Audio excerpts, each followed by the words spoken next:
So if you are watching this video, I just want to let you know that you are very nosy, and I love it. I love it. So let's go ahead and get into the video. Anymore. So take it. I don't want to take no more anymore. What's good, you guys? It's your boy Raheem the Dream, and thank you so much for tuning in to another episode of HoodDreamz TV. On today's episode, you guys already know, with your messy self, you wanted to hear this good old story time, and I'm gonna go ahead and give it to you. But before we go ahead and get into the story time, please make sure that you hit the subscribe button. Please also make sure that I'm in my car, guys. Please also make sure that you hit the like button and share this video to your social media with all of your friends and family. But I don't want to keep you guys waiting. Let's go ahead and get into the mess. So this story time is about the time that I had to kick a relative out of my house, a family member out. And so I don't want to be too messy and give the family member's name, so we're just going to call him Mark. So, I found out one day, this was back when my mom was still alive. I found out from my mom that this guy named Mark and I were related. Now, I always knew Mark since I was a little boy because he was always one grade behind me. So if I'm in 5th grade, then he's in 4th grade. If I'm in 8th grade, he's in 7th grade, and so on. So we grew up together, going to the same high school, then middle school, same elementary school, then middle school, and then high school. And my mom was his babysitter. Like in the after school program, my mom would babysit us. And then in the summer fun camps, my mom was the child care director, and he would always, come to the summer fun camps as well. So I always knew who Mark was. I just didn't know that we were related. Mark and his parents, they never came to any family functions or anything like that. So, of course, I would have never known that we were related. Turns out that we are related. He's just one of those cousins that are like way down the line. One of those cousins that you don't even know is a cousin. All right, so anyway, I had hit Mark up. I had let him know, hey, yo, bro. I was like, my mom just told me they were cousins. That's cool. I was like, let's keep in contact. And so one day he was in Charlotte. And that's where I was living. I still do live. And he was like, hey, yo, I had moved to Charlotte and I was staying with a friend. He was like, but that didn't work out. He didn't tell me the story. He was just like, it didn't work out. And he was like, he came to visit me at my apartment. I had a 1-bedroom apartment. And he asked me, he was like, so, are you looking for a roommate? And I was like, no, I'm not looking for a roommate. But my mom, because I have a house, a 3-bedroom, 2-bed house, and my mom and my sister were living there, and we had an extra bedroom. I was like, well, my mom has an extra bedroom. And I was like, you know, she's on disability and she receives Social Security paychecks. So those paychecks are very little, to the point to where after she pays her part of the bills, she's probably left with like $100 left.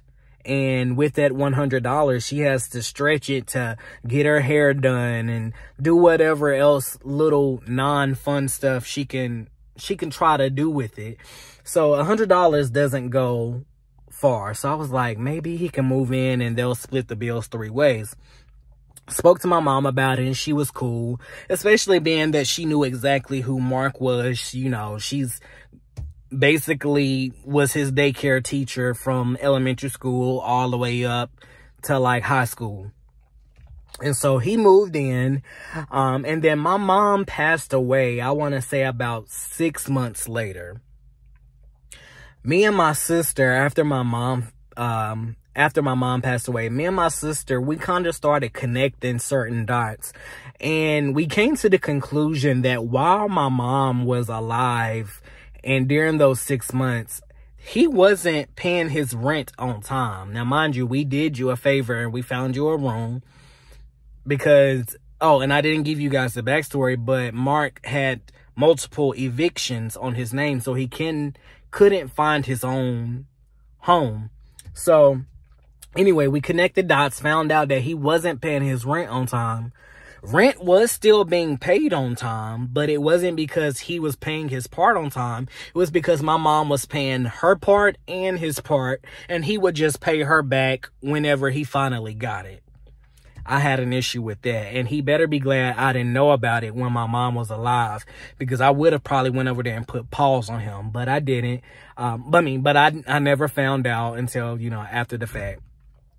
So when my mom passed, I wasn't living there again. I had my own apartment. And my sister and Mark, they had the house. Now, I didn't trust my sister and Mark to be able to pay the bills because, Mark, you're already being late on the rent and every other bill, water bill, gas bill, every bill was being paid weeks late. So I had the option to stay at my apartment or move into the house. So I just went ahead and moved into the house because y'all ain't about to keep being late on bills that are in my name. Rent and water and gas and Duke Energy. No, it's not about to fly. So I moved in, and it was just the three of us. And when I moved in, same thing. He was being late on every single bill. And every single month, I was having to fuss at him about managing his money better. And at this point, he was like 26. No, he was like 27. My sister was 19. And I'm sitting here fussing at him because, like, how are you this bad with money, but you have all these like Amazon packages and everything being delivered to the house. And then once you see what's inside the packages, you see that this fool is ordering like all kinds of like lingerie. Mind you, he's a big black guy, like big, like bear. And you know, that's no shame to big guys because I like them all. But the fact that you're literally paying my bills late so that you can buy these like tiny little lingeries and like leather harnesses and leather panties, and literally he's into the bear scene, the leather scene. And so he, like, all of his friends are into that too. And they go to like this bar here in Charlotte, North Carolina that's called the Woodshed. And at this bar, it's very much so like the bear scene, the leather scene. Everybody's walking around in jock straps and leather and S&M like clothes and stuff, and like whips and chains and stuff like that. And so I really got tired of him paying his rent late, but yet you can always go to this bar. You always got money for that, and you always got packages being delivered to the house. All right, so that was a strike as well. Another strike is that I used to catch this fool in my room messing with my stuff.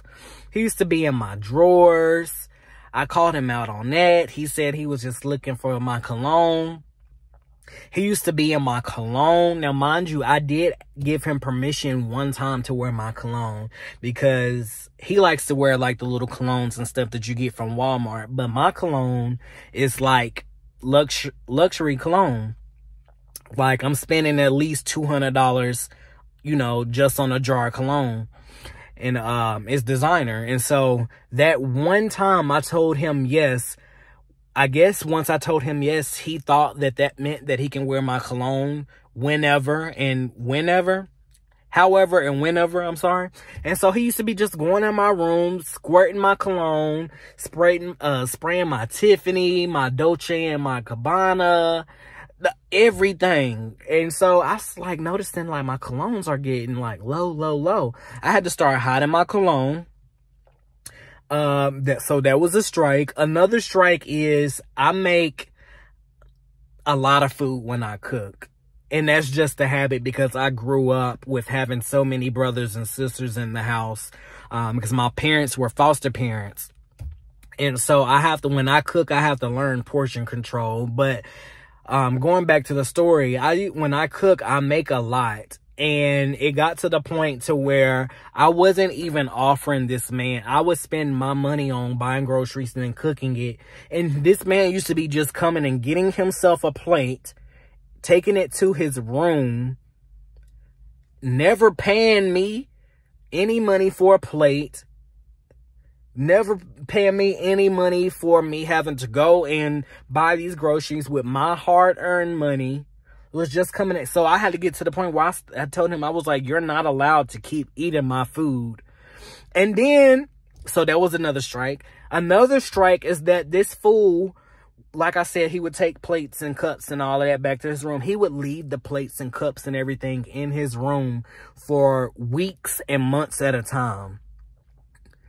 That was another strike. Another strike is, sorry guys, the lights went out again. Another strike is, instead of bringing the nasty plates, cups, spoons, forks, all of that to the kitchen to be washed, his lazy ass would just throw the plates and cups and spoons and everything in the dumpster because he didn't feel like washing it. And so we started noticing, like, for months, we was like, we had a whole lot of cups, spoons, plates, bowls, and now we barely have any. So where are they at?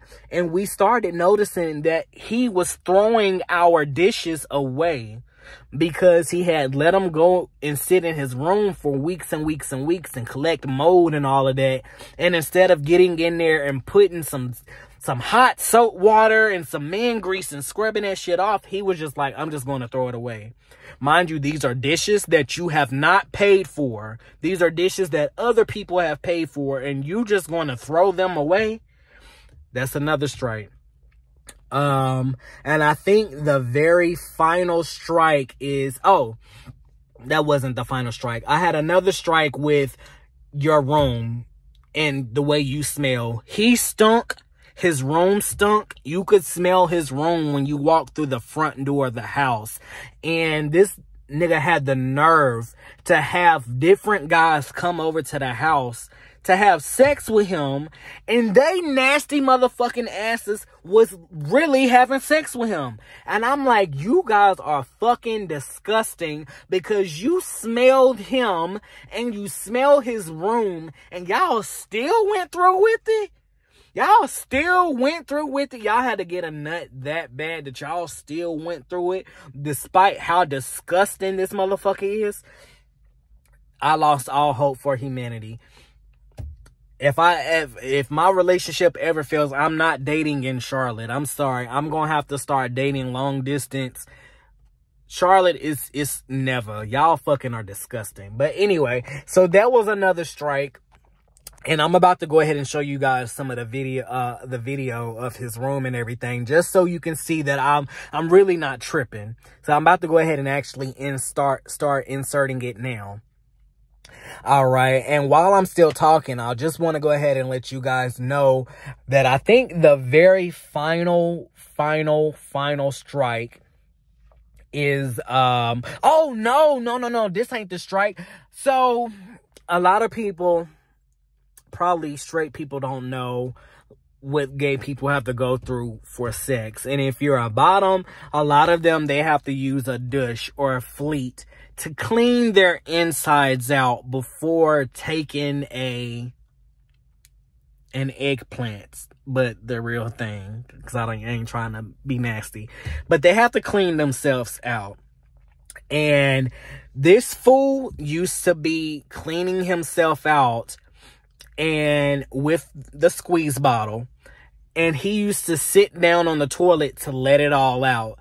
And once he let it all out, he would shower and then he would get out the bathroom. People would go in the bathroom after he was done, and there would literally be skid marks on the toilet. And sometimes the skid marks were there even if he didn't use the enema or the fleet bottle. They would be there. Just a lot of times the skid marks would be there after he comes home from work. Like, you really worked that hard that when you come home and you take a shit at the end of your hard day's work and you sit your ass cheeks on the toilet when you get up, you're leaving black streaks on the toilet. I just knew. I was disgusted. I was disgusted. Mark, you are a nasty motherfucker. And mind you guys, his name isn't Mark. I'm just calling him Mark because I don't want to reveal his real name. But I want to say the very, very, very final straw. No, I don't want to say that's the final straw either. Yeah, no, this is the final straw because I'm about to go ahead and get ready to try to end this video. But the final straw is this man has started working at Amazon as a delivery driver. He had only been working there for like 2 to 3 weeks. And while working there, at some point, excuse me guys, at some point he quit after 2 or 3 weeks. And, okay, I'm about to get ready to go, guys. I'll talk to you later. All right, so I'm back. And so just to finish the story off, he had quit his job after like 2 or 3 weeks. Didn't say anything to me. It was like 2 to 3 weeks. I started noticing, okay, he's not going to work. He told my sister that he had quit his job because apparently he didn't like it. Turns out he had quit his job because a dog or something had tried to chase him when he was doing a delivery. But that's not a good enough excuse for you to quit your job, especially when it's your only income. So he quit it without ever even speaking to me about it and never got a job after that. And so I thought he was going to start like DoorDashing or Instacarting because he had both DoorDash and Instacart accounts to where he can still, you know, afford to pay his less than $400 a month rent. And so he wasn't doing that either. Turns out that he had got fired from both DoorDash and Instacart. And I think he got fired because I don't know why he got fired from DoorDash. Could have been the same reason why he was fired for Instacart. But I think he was fired from Instacart because he just kept bringing home grocery. Every time he would Instacart, he would bring home grocery. And I'm like, why do you keep bringing home customers grocery that they paid for? So he's a liar. He nonstop lies. I don't know why he was stealing people's grocery and was bringing it home, but I think that's the reason why he eventually got terminated from Instacart for that. But we got into it because he had quit his job. He wasn't helping pay no bills. I was having to pay his part of the rent and other bills. I even lent him $87 so that he can go turn his cell phone back on. Until this day, it's now March 31st. That was back in November. To this day, I haven't received any of my money back. None of the money back from me paying his half of the bills. And so in February, I was like, you gotta go. I was like, I'm coming to get your stuff. I mean, I'm gonna pack your stuff up and you're gonna have to leave. He finally sends me not finally, because I'm skipping a very big part. I had been reaching out to him because I'm like, you're not about to live in this house and you're not paying no rent. I'm sorry, you're not about to stay here. And so he had stopped responding to me, was reading my messages, but just was not responding. So I finally sent him one last message because I was done with his shit. I was like, I'm moving your stuff out. That got a response out of him. He was like, sorry, sir, but you're not allowed to touch my stuff. I was like, your stuff is getting touched, because apparently it took me threatening to throw your stuff out for me to get a response from you. But ended up throwing the stuff out. And here's the video. Here you guys go. The long-awaited video. It's over to you.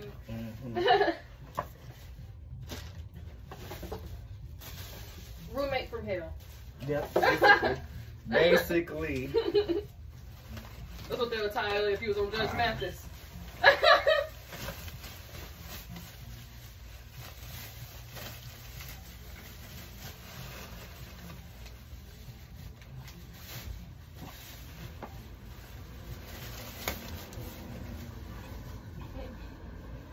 Okay, you want to get my text? Let me tell you what Judge Mathis said. Don't wait for that text money. Where them, let me have me, bag, yeah. Just nasty. Just fucking nasty.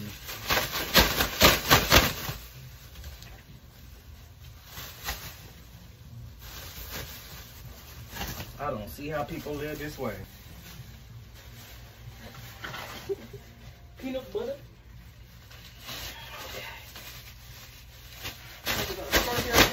Scorpios let 18 people back in? Taylor invited me to Scorpios. I think so. I told her, I said, girl, they be so flip-floppy with their These age. big old boats. Put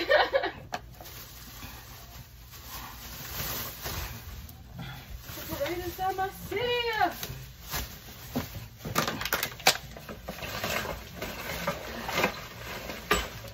I remember, Raheem, when you thought you made this up. Made what? When you thought you invented this hat. I'm like, oh no, I see no this. I said I invented a hack. When you thought you made this haircut. What's the hack? You put the thing through here. On the clothes. Oh. Child, I probably did think I invented it. But I've been doing that way before TikTok existed, child. I thought that was them pulling up. I better come get your shit. Now. We'll take some of these out. You nasty mother. And got a million hangers, but all these clothes was on the floor. What was the reason? Stupid.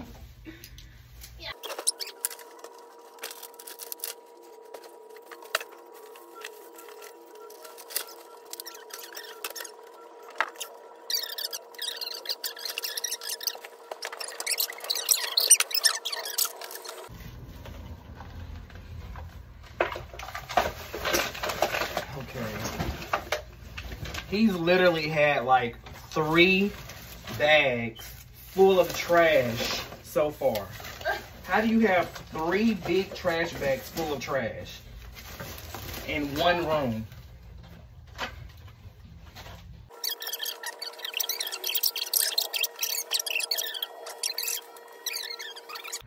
Oh, now I can see the floor. Look at this nasty shit here.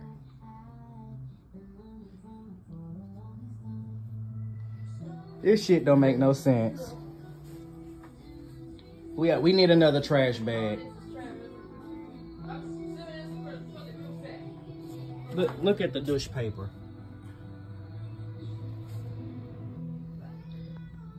You can never sit with me ever again. We're never going to even speak after this again.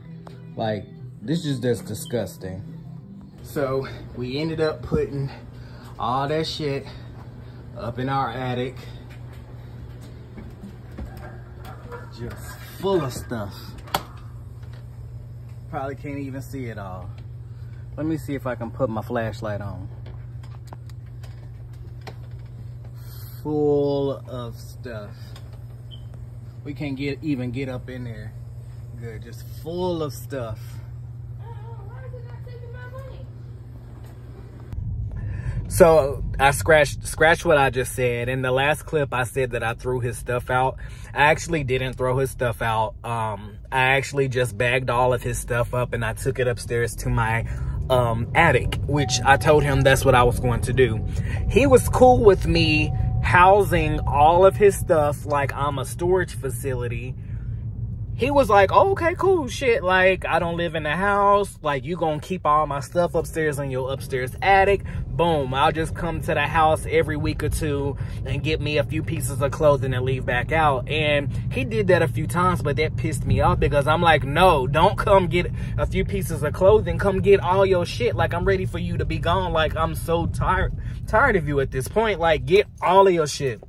So eventually, and it had to be in God, his mom somehow reached out to me. She got my phone number and she called me and she asked me what was going on. She gave me the the tea on everything. His own mama gave me the tea on everything. So, mind y'all, I told y'all that I had kicked him out the house, and to my knowledge, he was gone.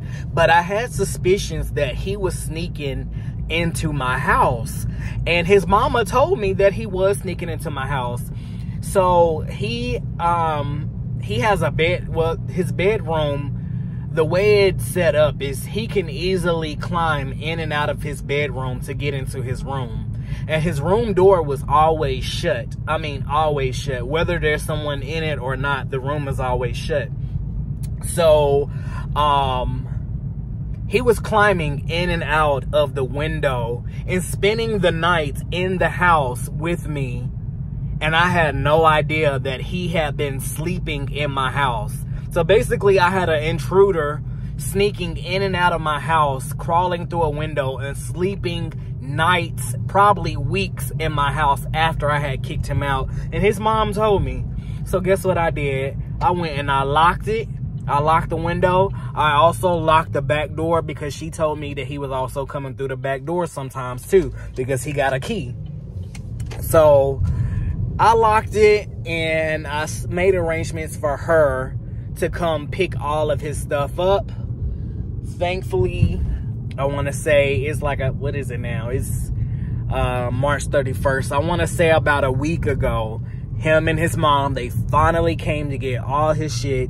I don't have to deal with this psycho anymore. This stank ass, funky ass weirdo. I'm just so glad I don't have to deal with this guy, with this man anymore. Family, if I have any other long lost cousins or cousins that I don't know about, please don't introduce me to them, especially if they are like that. Yeah, I'm good on the cousins and all of that. I don't need no new cousins and or new family members, because I'm good with the family. But that's my story time, guys. I hope you guys enjoyed it.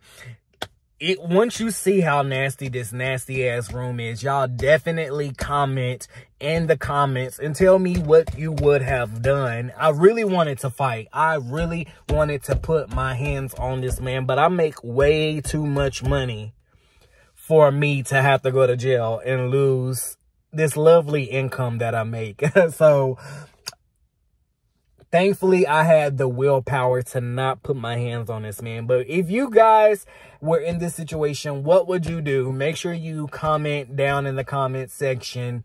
And if you have had a situation like this happen to you, to where you've had to kick a family member out, a friend out, or anything, comment below and let me know how this situation was. I'm going to go ahead and close this video out. But until the next video, I'm your boy, Raheem the Dream. And thank you so much for watching another episode of HoodDreamz TV. Thank you and have a good night. Mwah. Anymore. So take it.